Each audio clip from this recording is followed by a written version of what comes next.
നമസ്കാരം. കൊച്ചി കത്രിക്കടവിലെ ബാറിൽ യുവാവിനെ കുപ്പി പൊട്ടിച്ച് കുത്തി പരിക്കേൽപ്പിച്ചിരിക്കുകയാണ്. കത്രിക്കടവിൽ നിന്നും തമ്മനത്തേക്ക് പോകുന്ന വഴിക്കുള്ള ഇടശ്ശേരി മാൻഷൻ എന്ന ഹോട്ടലിൻ്റെ ഈ കാണുന്ന മില്ലേനിയൽസ് എന്ന ബാറിലാണ് ഇത്തരത്തിലൊരു അക്രമ സംഭവം ഉണ്ടായത്. കൗണ്ടറിൽ വെച്ച് നടന്ന ഒരു ചെറിയ തർക്കമാണ് പിന്നീട് ഇത്തരത്തിലൊരു അക്രമത്തിലേക്ക് പോയത്. ഈ യുവതി കയ്യിൽ കരുതിയിരുന്ന കുപ്പി പൊട്ടിച്ചിട്ട് അവിടെ ഉണ്ടായിരുന്ന യുവാവിൻ്റെ കഴുത്തിൽ കുത്തുകയായിരുന്നു എന്നാണ് നമുക്കിപ്പോൾ ലഭിക്കുന്ന വിവരം. ഉദയംപേരൂർ സ്വദേശിയായിട്ടുള്ള 29 വയസ്സുള്ള ജനീഷ സാഗർ എന്ന യുവതിയാണ് നോർത്ത് പോലീസ് ഇപ്പോൾ കസ്റ്റഡിയിലെടുത്തിരിക്കുന്നത്. ഈ പരിക്കേറ്റ യുവാവിനെ ലിസി ആശുപത്രിയിലേക്ക് കൊണ്ടുപോയിട്ടുണ്ട്. അദ്ദേഹത്തിൻ്റെ പേര് വിവരങ്ങൾ ഇതുവരെ കിട്ടിയിട്ടില്ല. നാളെ രാവിലെയോട് കൂടിയിട്ട് ഈ കാര്യങ്ങൾ വ്യക്തമായി മനസ്സിലാക്കാൻ കഴിയും. നേരത്തെ ഈ ബാറിൽ വെടിവയ്പ് നടന്ന ഒരു സംഭവം ഉണ്ടായിട്ടുള്ളത് ഫെബ്രുവരി മാസത്തിലായിരുന്നു. വിവാദമായൊരു ബാറാണിത്.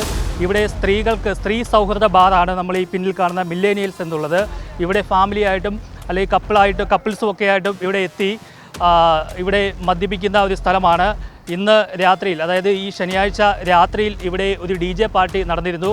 ആ പാർട്ടിക്കിടയിലാണ് ഇത്തരത്തിലൊരു തർക്കമുണ്ടായത്. ഈ തർക്കത്തെ തുടർന്നാണ് പ്രകോപിതയായ യുവതി ജനീഷ സാഗർ എന്ന 29 വയസ്സുള്ള യുവതി ഇത്തരത്തിൽ കുപ്പി പൊട്ടിച്ച് ഈ യുവാവിനെ കുത്തി പരിക്കേൽപ്പിച്ചത്.